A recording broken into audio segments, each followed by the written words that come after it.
अस्सलामुअलैकुम my dear students. आज हम सेकंड हाफ चैप्टर जो कि चैप्टर नंबर 3 नाइन्थ क्लास का उसको डिस्कस करेंगे। तो हिस्ट्री ऑफ क्लासिफिकेशन के साथ आपको जैसे पता है स्मार्ट सिलेबस का ये हिस्सा पार्ट एज इट नहीं है, तो 5 किंगडम सिस्टम पार्ट है, तो हम 5 किंगडम सिस्टम से ही ज़्यादा स्टडी करेंगे।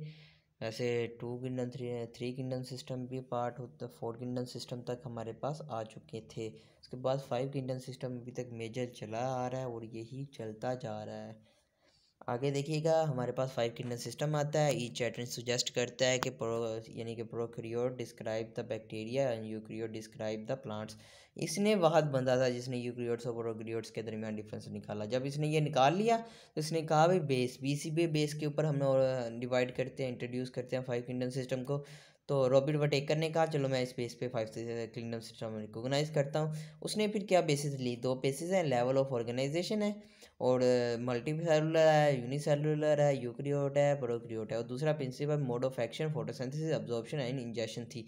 दो यानी कि खाना खाने के तरीके के ऊपर, यानी कि किस तरह मोड ऑफ एक्शन है फूड का, और दूसरा हमारे पास सेलुलर ऑर्गेनाइजेशन की बेस के ऊपर हम इनको मॉडिफाइड किया। तो उसके बाद कुछ नए साइंटिस्ट आए, मार्कुलस एंड श्वार्ट्ज ने क्या किया, उसको मॉडिफाइड किया। कैसे किया कि उन्होंने सेलुलर ऑर्गेनाइजेशन, न्यूट्रिशन और उनकी जेनेटिक्स की बेस के ऊपर भी थोड़ी सी रिसर्च की। ठीक है, आगे हम 5 किंगडम सिस्टम को डीपली डिस्कस करते हैं। तो 5 किंगडम सिस्टम में सबसे पहला किंगडम मोनेरा आता है। तो किंगडम मोनेरा के अंदर प्रोकैरियोट्स ऑर्गेनिज्म, ऐसे ऑर्गेनिज्म जिनके पास न्यूक्लियस वाज़े तौर पे नहीं होता, उनको इंक्लूड किया जाता है।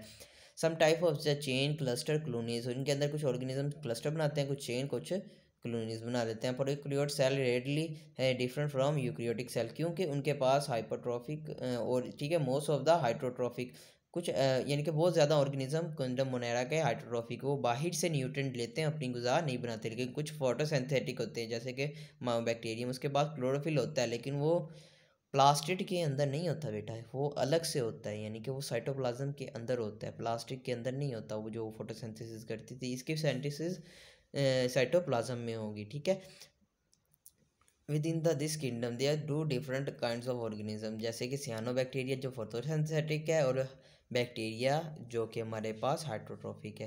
दूसरे नंबर पे किंगडम प्रोटिस्टा आ जाता है। किंगडम प्रोटिस्टा बहुत बड़ा किंगडम है बेटा। एनिमीलिया भी पास पास है किंगडम इंसेक्टा की वजह से, वो वहाँ पे यानी कि जो है हमारे पास फाइलम इंसेक्टा आर्थ्रोपोड्स, उसकी वजह से थोड़ा सा बड़ा है, लेकिन ये भी बहुत ज़्यादा बड़ा है kingdom protista. It include the eukaryotic, unicellular और सिंपल मल्टीसेलुलर ऑर्गेनिजम्स। ओके, अल्जी आता है, यूनिसेलुलर और प्लांट लाइक है ये बेटा। हमने उनको इंक्लूड किया क्लोरोफिल में। और सिंपल मल्टी सेलुलर भी do not have the multi cellular sex, नहीं है इनके पास अपने embryo during the their life cycle, do not form the embryo during their life cycle, life cycle के अंदर ये एम्ब्रियो भी नहीं बनाते। Protozoan resemble with the organism, lack of chlorophyll और सेल वाल, सेल वाल नहीं होती इनमें, क्लोरोफिल नहीं होता, इस वजह से हम एनिमल लाइक भी कहते हैं। और कुछ फंजाई लाइक होते हैं प्रोटिस्टा, तो ये कहीं पे जा नहीं रहे थे, तो इनका हमने एक अलग किंगडम बना दिया। तो आगे किंगडम फंजाई आता है। किंगडम फंजाई की बात की जाए तो 3 फीचर इसमें प्रोटेक्ट जो हैं, क्या करता है, यूकैरियोटिक है, मल्टी सेलुलर है और हाइड्रोट्रॉफिक है। क्या कैसे अब्जॉर्ब करता है, इंजेक्शन नहीं कर रहा, अब्जॉर्ब कर रहा है न्यूट्रिएंट्स को। ठीक है, like a mushroom. Most of the fungi आता है डिकम्पोजर, दे ऑर्गेनिक मटेरियल के ऊपर एंजाइम अपने सेक्रेट करता है और वो भी टूटते हैं तो ये अब्जॉर्ब कर लेते हैं। ठीक है, आगे किंगडम प्लांटी आ जाता है। किंगडम प्लांटी के भी 3 फीचर हैं, यूकैरियोटिक है, मल्टी सेलुलर है और ऑटोट्रॉफ, अपनी ग़िज़ा खुद बना सकता है। तो plants are autotrophic nutritional mode, making their own food by the photosynthesis. They have multicellular sex organ and form a embryo during their life cycle, और एम्ब्रियो भी बनाता है अपने लाइफ साइकिल के अंदर। मोसिस फॉर्म्स कौन सी है इसकी, फ्लावरिंग प्लांट्स इसके अंदर किंगडम में इंक्लूड हैं। Kingdom Animalia, it include the eukaryotic consumer, जो कंज्यूम करते हैं, इंजेक्शन करते हैं फूड को, उसको हम डाला जाता है। इसके अंदर सेल वाल नहीं होती। ये एक हमारे पास थोड़ा सा रीजन है कि बैक्टीरिया, ये तो वैसे इन्होंने ना बना दिया है कि एवोल्यूशनरी हिस्ट्री के तौर पे बैक्टीरिया से प्रोटिस्टा निकले, प्रोटिस्टा फर्दर 3 तरह के हो गए, Plantae like, plant एनिम fungi like और एनिमीलिया लाइक। ये आप देखिएगा, ये एक टेबल है मोनेरा के अंदर, सेल टाइप देखिएगा प्रोकैरियोटिक बस एक है, बाकी सारे यूकैरियोटिक है। पहला देखिएगा न्यूक्लियर इन्वेलप एब्सेंट, इसमें बाकी सब में present.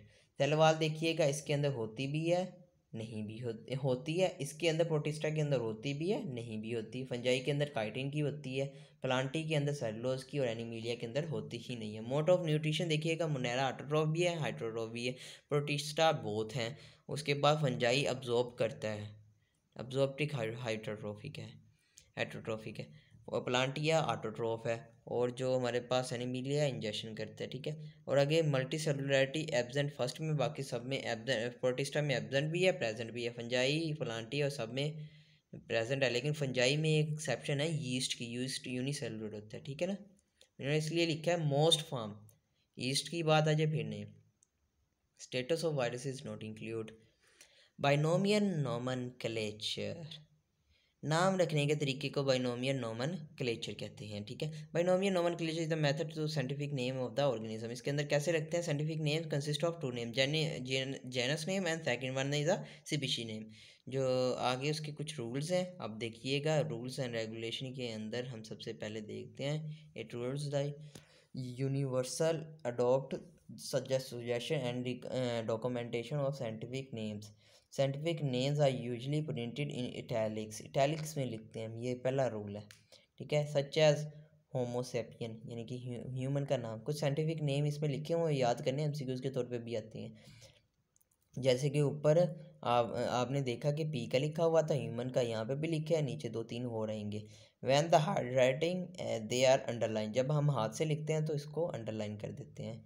The first generic name begins with capital letter, species name begins with small letter, ठीक है। जैसे होम्योसेपियन के अंदर सेपियन का एस जो है वो स्मॉल होता है।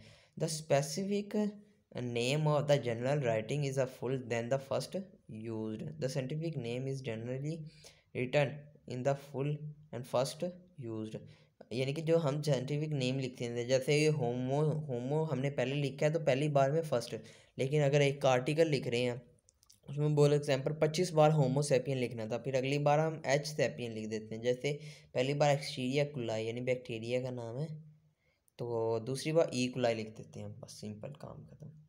आगे सिग्निफिकेंस इसकी क्या है कि हम इसको क्यों रखते हैं, ताकि हम क्या कर सके, कॉज एंड प्रॉब्लम से ख़त्म हो जाएं।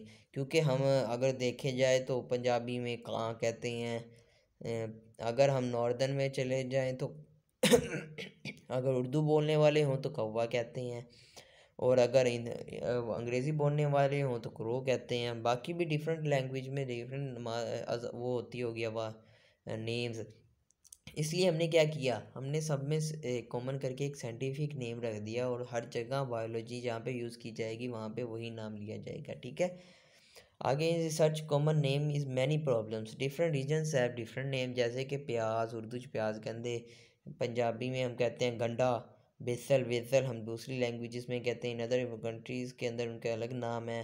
लेकिन साइंटिफिक नेम पे एलियम सीपर हमने रख दिया कि, या कीपा भी कह सकते हैं हम। इन सब cases different organism called a same common name, कुछ ऑर्गेनिज्म के सेम कॉमन नेम, लेकिन एक जैसे कि ब्लैक बर्ड है उसको हम रेवन भी कहते हैं, ठीक है। दोनों के कॉमन नेम सेम है, हालांकि दोनों में बहुत ज़्यादा फ़र्क है। जो रेवन है वो पहाड़ी कौवे को कहते हैं बेटा। और common names have not a scientific basis, उसके कोई साइंटिफिक नेम ऐसे नहीं, ऐसे ही रख दिए बस। A fish vertebrae animal with fins and the gills, fish हम उसको कहते हैं, ठीक है। लेकिन सेवरल ऑर्गेनिज्म ऐसे ही हैं जिनके पास ये दोनों चीज़ें नहीं होती, हम फिर भी फिश कहते हैं। सिल्वर फिश, क्रे फिश, जेली फिश, उनके पास ना गिल्स है ना वर्टिब्री है, ठीक है, हम उसको फिर भी फिश कह देते हैं। जैसे कि स्टार फिश हो गई है। Do not fit the biology definition to the fish, ये सारे फिश की डेफिनेशंस में आते नहीं, ये तो एम्फीबियंस है ना।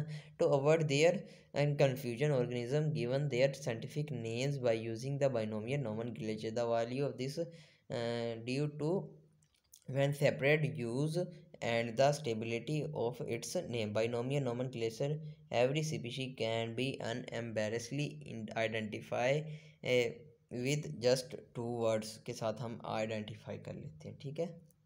जैसे कि ये कुछ कॉमन नेम लिखे हुए हैं, एलियम सीपा हो गया, कॉमन स्टारफिश का नाम एस्टेरस रोम्बेंस, एस्टीरियस रूबेंस, और उसके अलावा हॉट स्क्रो का नाम कोरियस स्प्लिडेंडेंस, ये 3 नाम थे। आगे डाइवर्सिटी की कंजर्वेशन हमारे टॉपिक है एज इट इज सही नहीं है, ठीक है। तो हमारा चैप्टर यहीं तक था। तो गाइस अगर आपको, माय डियर स्टूडेंट्स सॉरी, अगर आपको कोई भी क्यूरी हो, कोई भी क्वेश्चन हो और कोई भी आपको रिलेटिव किसी किस्म का कोई इशू आता हो, आप मुझसे पर्सनली भी कांटेक्ट कर सकते हैं मेरे जीमेल के ऊपर मैसेज करके। उसके अलावा आप सर से रब्ता कर सकते हैं। अगर ये भी नहीं होता तो कम से कम आपको ये क्वेश्चन याद करने के लिए आप कमेंट में वो क्वेश्चन ज़रूर लिख दें ताकि आपका वो क्वेश्चन रिजॉल्व किया जाए, ठीक है बेटा। तो बाकी मेहनत कीजिएगा, अल्लाह मेहनत करने वालों के ही साथ होता है, ठीक है। तो best of luck, stay home, stay safe, अल्लाह हाफिज़।